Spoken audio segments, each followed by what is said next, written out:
여러분 안녕하십니까? 광주 MBC 뉴스데스크입니다. 검경 브로커 사건에 연루된 전현직 검찰 수사관과 경찰관들을 수사하고 있는 광주지검이 오늘은 광주경찰청을 압수수색했습니다. 강제 수사가 본격화하면서 파문이 확산할 걸로 보입니다. 송정근 기자입니다. 검경 브로커 성모 씨에 연루된 전현직 검경 수사관에 대해 수사하고 있는 검찰이 광주경찰청을 압수수색했습니다. 수사와 정보 관련 부서를 찾아가 경감급 간부 개인 물품과 사무실 등에 대해 압수수색 영장을 집행한 겁니다. 검찰은 비슷한 시각 북부경찰서 형사과와 광산경찰서 첨단지구대에도 들이닥쳤습니다. 성 씨와 관련해 수사무마와 인사청탁 관련 혐의자에 대한 증거를 확보하기 위한 조치로 파악되고 있습니다. 압수수색 대상자 일부는 수년 전 광주 광산경찰서에서 진행한 가상자산 사기범 사건을 다룬 수사부서 관계자들입니다. 검찰은 성 씨의 청탁을 받은 경찰관들이 당시 사건을 축소하거나 피의자 측에 유리하도록 사건을 처리했다고 의심하고 있습니다. 경찰에 대한 강제 수사가 잇따르면서 파문이 확산될 전망입니다. 전남경찰청 전 경감과 서울경찰청 전 경무관급 고위경찰관 등이 구속됐는데 지금까지 브로커 성 씨와 관련해 검찰의 강제 수사 대상에 오른 이들은 검찰 수사관 2명, 전현직 경찰관 7명 등 9명에 이릅니다. 이 밖에도 검찰은 브로커 성 씨의 범죄 행위 중 자치단체 광국공사 수주와 불법 정치자금 혐의에 대해서도 수사하고 있는 것으로 알려져 자치단체 공무원과 정치인들의 수사도 임박해 있는 것으로 보입니다. MBC 뉴스 송정근입니다. 최근 가파르게 위축된 경기 탓에 주 15시간 미만의 초단기 근로자가 늘고 있습니다. 치솟는 물가와 인건비를 감당하기 어려워 쪼개기 고용을 하는 업소가 늘고 있다는 건데요. 이런 흐름 속에 정규직과 비정규직의 임금 격차는 더 크게 벌어지고 있습니다. 한신구 기자의 보도입니다. 광주 광산구에서 요식업을 하는 이 업체는 종업원들의 고용 형태를 바꿨습니다. 종일 고용하던 종업원들의 일부를 일손이 부족할 때만, 또 손님이 많을 때만 고용하는 파트타임, 즉 시간제 고용으로 바꾼 겁니다. 코로나19 이후 손님은 갈수록 줄어드는데 치솟는 물가와 인건비를 감당할 수 없어서입니다. 아무래도 인건비가 이제 차지하는 비중이 더 높아지다 보니까 일용직에 오시는 분들보다는 아무래도 비용 절감이 되니까요. 필요한 시간에만 쓸 수 있으니까. 최근 가파르게 위축되고 있는 경기 속에서 이런 쪼개기 고용이 크게 늘고 있습니다. 전국적으로 주당 15시간 이하 초단기 취업자는 지난 8월 기준으로 262만 명. 전체 취업자의 9%를 넘어섰고 지난해 같은 기간 234만 명에 비해서는 11% 이상 증가했습니다. 고용주들로선 공공요금 인상과 인건비 상승 등 경영비 부담을 조금이라도 줄이기 위해서 이런 쪼개기 고용이 불가피하다고 말합니다. 그렇지만 문제는 초단기 취업자의 경우 주휴수당이나 퇴직금, 건강보험 등이 적용되지 않아서 불안전 고용에 시달리게 된다는 겁니다. 고금리와 고물가, 저성장 기조 속에서 이런 초단기를 비롯한 비정규직 근로자가 증가하고 있습니다. 광주 전남의 비정규직 근로자는 지난 8월 말 현재 52만 3천여 명으로 지난해 같은 기간보다 3만 3천 명 늘었습니다. 반면 같은 기간 정규직 근로자는 2만 7천 명이 감소한 점에 비춰보면 그만큼 양질의 일자리가 줄었다는 반증입니다. 이런 추세 속에서 정규직과 비정규직의 한 달 임금 격차는 166만 원으로 역대 가장 큰 수준으로 벌어졌습니다. 더욱이 지역 경제의 주축이 되는 건설과 부동산 경기 침체가 계속되고 있는 상황.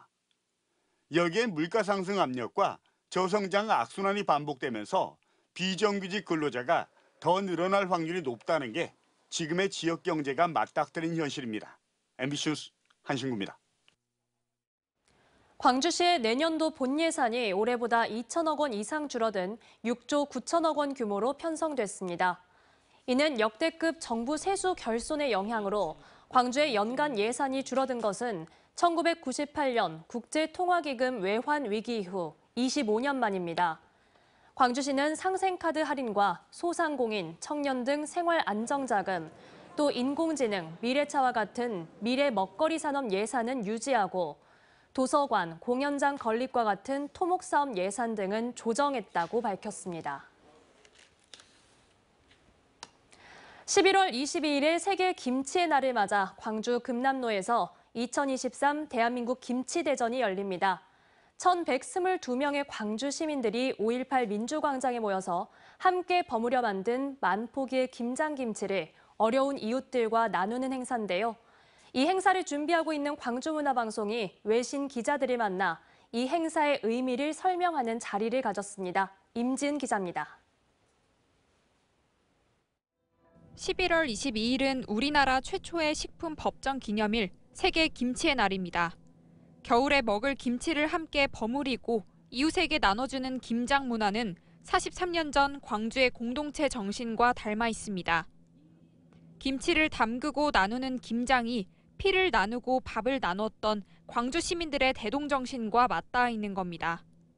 여기서 김장을 해보자고 하니까 이처럼 80년 5월에 아들과 남편, 자식을 잃은 5월 어머니 합창단 모습인데요. 이분들이 김장에 참여하겠다고 또 답을 해주셨고요. 광주문화방송은 당시의 모습을 재현하고자 대한민국 김치대전 행사를 열기로 했습니다. 11월 22일을 의미하는 1,122명의 광주 시민들이 만 포기의 김치를 담글 예정입니다. 또 남도 김치의 우수성은 물론 민주주의를 외쳤던 광주 시민들의 공동체 정신이 선보일 예정입니다. 그 어느 지역의 김치보다도 더 맛깔스럽고 더 계미가 있는 그런 진짜 전통적인 김치라고 말할 수 있습니다. 세계 곳곳의 반응도 뜨겁습니다. 외신 기자들을 상대로 열린 김치대전 기자회견에서는 일본의 요미우리 신문, 중국의 인민일보 등도 참석해 관심을 보였습니다. 미국 연방정부 차원의 공식 기념일 제정을 앞두고 있는 만큼 김치의 세계화에 대한 차별화된 전략이 강조됐습니다. 이나 그 김치의 역사 같은 거 듣고 그리고 직접 맛보고 그 몸 전체에서 그 김치 이 문화를 즐기셨으면 좋겠습니다. 2023 대한민국 김치대전은 오는 22일 오후 2시부터 광주 MBC TV를 통해 2시간 동안 특별 생중계됩니다. MBC 뉴스 임지은입니다. 오늘 날씨 평소보다 훨씬 춥다고 느끼신 분들 많으시죠? 광주지방기상청이 잠시 후 밤 9시를 기해 담양과 곡성, 구례 등 전남 7개 시군에 한파주의보를 발효합니다. 또 내일 아침 최저기온은 영하 2도까지 떨어질 걸로 예보됐는데요. 자세한 주말 날씨와 함께 올겨울 추위는 어느 정도일지 이다솔 기상캐스터가 전해드립니다. 절기 입동이 지나자 본격 추위가 시작됐습니다. 북쪽 한기가 깊숙이 내려오면서 오늘 광주의 기온은 내림세를 보였고 강한 바람까지 동반되면서 초겨울 날씨가 이어졌습니다. 어제보다 날씨가 많이 추워졌어요. 그래서 옷을 좀 따뜻하게 많이 챙겨서 입었으면. 시민들은 유난히 포근했던 가을은 보내고 겨울을 맞이할 준비에 슬슬 나섰습니다. 이제 오늘같이 아침에 출근할 때 날씨가 많이 추워져가지고 이제 안 입던 외투를 꺼내서 입었는데 앞으로도 계속 겨울 준비 잘해서 감기 안 걸리겠습니다. 주말에는 아침 기온이 1, 2도 안팎에 머물면서 오늘보다 더 춥겠습니다. 특히 토요일인 내일은 대체로 맑겠지만 모레인 일요일은 날이 흐리겠고 서해안을 중심으로 약한 비도 지나면서 더 춥겠습니다. 이번 추위는 다음 주 월요일까지 이어지다가 화요일 낮부터 점차 풀리겠고 다음 주 후반까지는 평년과 비슷한 기온이 예상됩니다. 한편 기상청이 발표한 3개월 날씨 전망에 따르면 11월과 12월 기온은 평년과 비슷하거나 높겠고 강수량은 모두 평년과 비슷할 것으로 보여 비교적 포근한 겨울이 될 가능성이 높겠습니다. 겨울철로 향하고 있는 환절기, 추워지는 날씨에 알맞는 옷차림으로 건강 잘 챙기시길 바랍니다. MBC 뉴스 이다솔입니다. 이처럼 추워진 날씨에 감기 증상으로 병원을 찾는 사람들이 부쩍 늘었습니다. 특히 A형 독감이 아동과 청소년을 중심으로 확산하고 있는데요. 방역당국은 예방접종을 서둘러 달라고 당부하고 있습니다. 서희령 기자가 취재했습니다. 목포의 한 소아과. 이른 아침부터 대기실에는 진료를 받으려는 환자들로 북적입니다. 열나고 머리 아파가지고 엄마한테 아프다 해가지고 병원에 왔어요. 대부분 A형 독감 환자들로 단체 활동을 하는 아동과 청소년 사이에서 유행하고 있습니다. 전라남도가 최근 표본 감시한 결과 7세에서 12세는 43주 외래 환자 1000명당 독감 의심 증상을 보이는 환자 수가 65.8명으로 전주보다 2배가량, 13세에서 18세는 54.5명으로 전주 대비 1.4배 증가했습니다. 거의 한 집 건너 다 아이들이 뭐 독감이나 아데노 뭐 이런 바이러스에 굉장히 고생한다고 들었거든요. 그래서 저희도 미리 독감 접종하러 왔어요. A형 독감은 갑작스러운 고열과 두통, 그리고 복통 등의 증상이 나타납니다. 65세 이상 어르신과 13세 이하 어린이, 임산부는 위탁 의료기관을 방문하면 무료로 독감 예방접종이 가능합니다. 각 자치단체 보건소에서도 기초생활수급자 등 취약계층에게 무료 독감 예방접종을 진행하고 있습니다. A형 독감은 호흡기를 통해 전염되기 때문에 예방접종이 가장 중요합니다.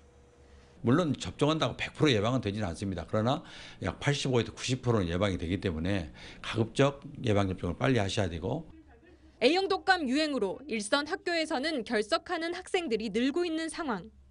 특히 수능이 일주일 앞으로 다가옴에 따라 수험생들은 건강관리에 각별한 주의가 필요합니다. MBC 뉴스 서희령입니다.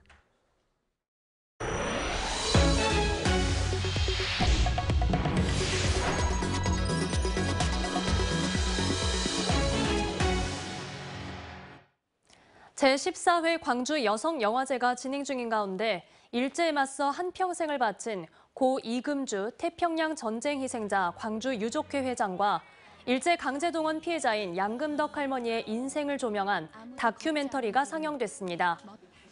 오늘 CGV 광주 금남로관에서는 금주의 유산을 연출한 광주 MBC 홍진선 PD와 나 양금덕을 연출한 임용철 감독이 다큐멘터리 영화 상영 후 잊혀지지 않는 여전사를 주제로 관객과의 대화 시간을 가졌습니다.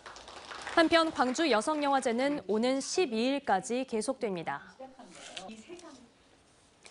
최근 김성환 전 광주환경공단 이사장이 당초 약속을 어기고 취임 1년여 만에 총선 출마를 위해 중도 사퇴한 가운데 김성환 당시 이사장이 출연한 홍보 동영상이 퇴임한 후에도 송출됐다는 사실이 지적됐습니다. 이명로 광주시 의원은 행정사무감사에서 지난 9월 6일 중도 사퇴한 김성환 전 이사장이 출연한 공단 신규 직원 채용 영상이 9월 1일부터 TV에서 송출됐는데 환경공단이 김 이사장의 선거 조직이냐며 공단 간부 중 영상 제작에 이의를 제기하거나 사퇴한 이사장의 얼굴이 계속 노출되는 영상을 내리자고 제안하는 사람이 한 명이라도 있느냐며 질타했습니다. 광주 아파트의 매매가와 전세가가 6주 연속 소폭 상승한 것으로 나타났습니다. 한국부동산원에 따르면 이번 달 첫째 주 광주의 아파트 매매가는 전주에 비해 0.01% 올랐습니다. 언제 어디서나 내 손 안의 뉴스. 광주 MBC 뉴스 유튜브 구독으로 함께하세요.